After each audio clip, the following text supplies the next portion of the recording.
برادران ایمانی اور عزاداران امام مظلوم،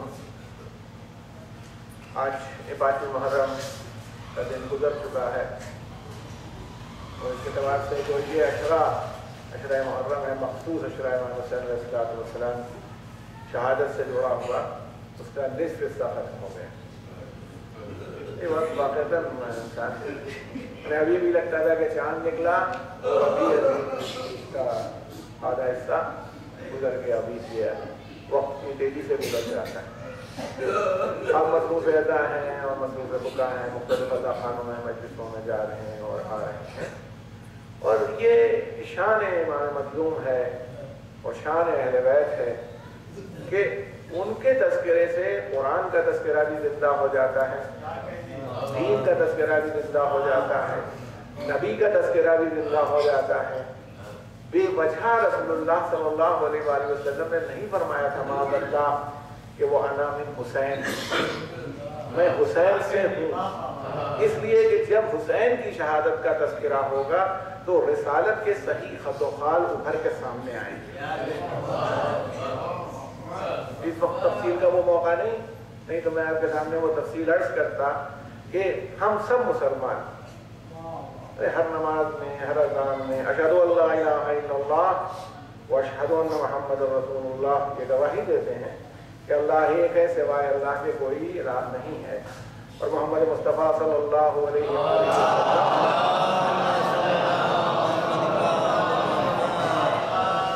اللہ کے رسول ہیں۔ یہ ہماری گواہی مستقلاً ہوتی ہے، مگر ہماری گواہی زبان سے ہوتی ہے، ہماری زبان چلتی ہے، زبان بیان کرتی ہے کہ اللہ ایک ہے، سوا اس کے کوئی الہ نہیں ہے، اور رسول محمد مصطفیٰ صلی اللہ علیہ وآلہ وسلم اللہ کے رسول ہیں۔ زبان کی گواہی اور ہے، خون کی گواہی اور ہے۔ حسین ابن علی نے جو گواہی کربلا میں پیش کی ہے وہ اپنے لہو سے پیش کی ہے، اور یہ صداقت رسول کا عملی ثبوت ہے کہ اگر حسین نے اس بات کے اوپر یقین کی منزل نہ حاصل کر لی ہوتی تو ہرگز وہ خنجر کے نیچے اتنے مطمئن نہ ہوتے۔ ان کا اطمینان بتا رہا تھا کہ اس گواہی پر وہ مطمئن ہیں۔ تو یہ صرف ایک ریچول یا رسم نہیں ہے جو ہم لوگ بیٹھے ہوئے ہیں اور اس کو یاد کر رہے ہیں۔ اچھا، پھر یہ دیکھیں کہ چھوٹی سے چھوٹی جگہ چند لوگوں کا جمع ہو جانا اور اس بات کو یاد کرنا، تو چھوٹی سی مجلس سے فائدہ کیا؟ میں کہتا ہوں اگر کرمنل لا کو دیکھ لیجئے ہندوستان کے تو انلافل اسمبلی 5 آدمیوں پر ہو جاتی ہے۔ 5 آدمی اگر برے ارادے سے جمع ہو ڈاکہ ڈالنے کے لیے تو انلافل اسمبلی فارم ہو جائے گی۔ 5 آدمی انلافل اسمبلی بنا سکتے ہیں اور 5 لافل تذکرہ نہیں کر سکتے۔ اگر مجلس میں تو 5 سے کہیں زیادہ افراد جمع ہوتے ہیں، اگر نیت خراب ہو تو وہی غیر قانونی ہے، نیت بہتر ہو تو وہی مطابق شریعت ہے، مطابق اسلام ہے، مطابق دین ہے۔ اس لیے 5 کی تعداد کچھ کم نہیں ہوتی مجلس کی۔ اللہ تو اپنی نماز میں 2 افراد پر جماعت قرار دے دیتا ہے۔ کچھ چھوٹی جماعت ہو، بڑی جماعت ہو، صلوات محمد علیہ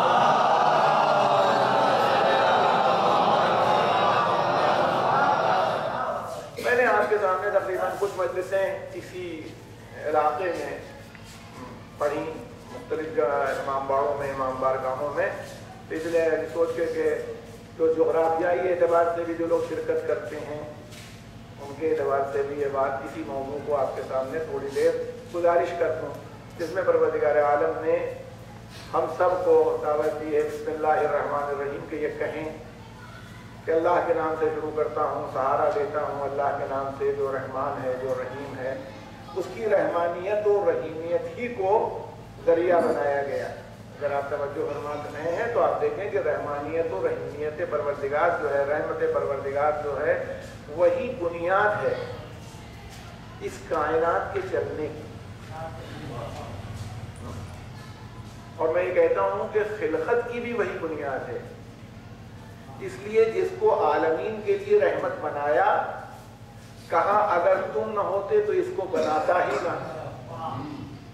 وہ ایک طرف قرار دیا وما ارسلناک الا رحمتا للعالمین، ہم نے آپ کو عالمین کے لیے رحمت بنا کر بھیجا، اپنے رسول کے لیے یہ کہا، اور کہا کہ اگر تمہاری خلقت مقصود نہ ہوتی تو اس کی تخلیق ہی نہ کرتے۔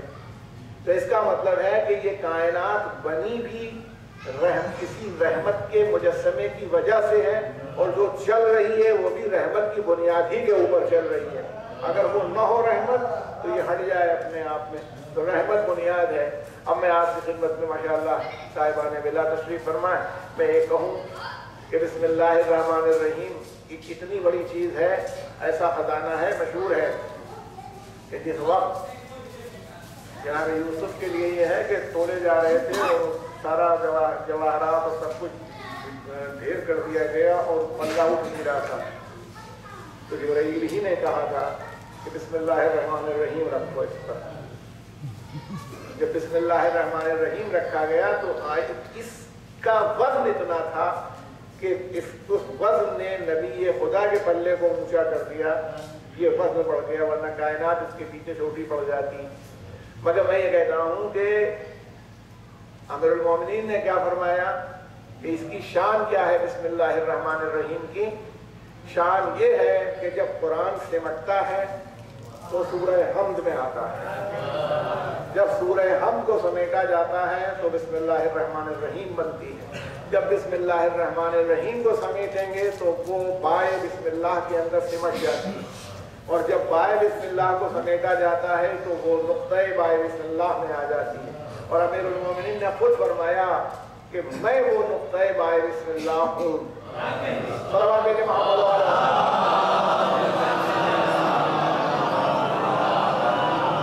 اس سے میں یہ نتیجہ نکال سکتا ہوں کہ گویا قرآن رحمت ہے۔ اگر قرآن رحمت ہے تو وہ سمٹا ہوا قرآن جو سورہ حمد میں ہے وہ رحمت ہے۔ وہ سورہ حمد جب سمیٹی جائے اور لائی جائے تو بسم اللہ الرحمن الرحیم میں آئے تو یہ رحمت سمٹ کے آئی۔ جب یہ سمٹ کے بے میں آ جائے اور اس کے بعد بے کے نقطے میں آ جائے تو یہ رحمت علی ابن ابی طالب کی صورت بن جاتی ہے۔ میں آپ سے یہ پوچھتا ہوں، آپ اندازہ کیجیے گا جب کسی چیز کی روح کشید کی جاتی ہے، نکالی جاتی ہے، یعنی میں 10 کلو گلاب لیا جائے اور اس کا عرق نکالا جائے تو تھوڑا سا ہوتا ہے، پھر اس عرق سے اور عرق نکالا جائے اور تھوڑا ہو جاتا ہے۔ جو روح عطر بنتی ہے وہ بہت تھوڑی سی ہوتی ہے، یعنی رحمت جب پھیلائی جاتی ہے تو سمٹ کے پورے قرآن میں جاتی ہے، اور جب اس کو کنسنٹریٹ کر دیا جاتا ہے، اس کو بالکل نچوڑ کے ایک مرکز پر لے آیا جاتا ہے تو وہ ذات علی ابن ابی طالب بن جاتی ہے۔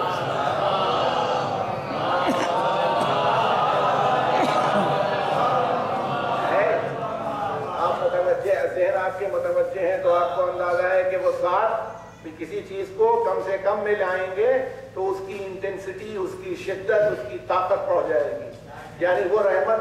تو اب اس ذات میں اس رحمت کا مجسمہ نظر آنا چاہیے، اس کی مثالیں ملنی چاہیے، اس کے نظریات آنے چاہیے جو نظر آئے کہ رحمت ہے کہ نہیں ہے۔ ہم نے کہہ دیا، آپ نے عقیدت میں تسلیم کر لیا، مگر اس ذات کے اندر اس رحمت کا مجسمہ نظر آنا چاہیے۔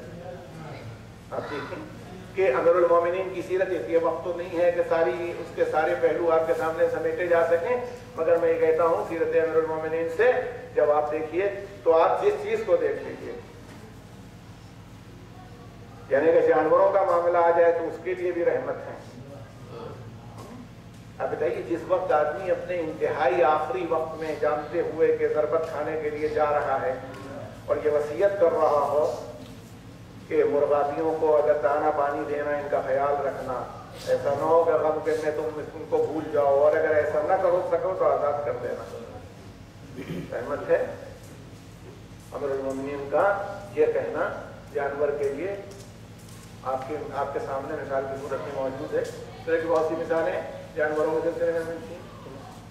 اچھا، آدمیوں کے سلسلے میں جو سب سے زیادہ ڈسکارڈڈ کلاس ہوتا ہے، جس کو سب سے زیادہ خراب سمجھا جاتا تھا، کیونکہ جو غلام ہوتا ہے وہ مملوک کہلاتا ہے، اور مملوک کے معنی ہوتے ہیں پراپرٹی کے۔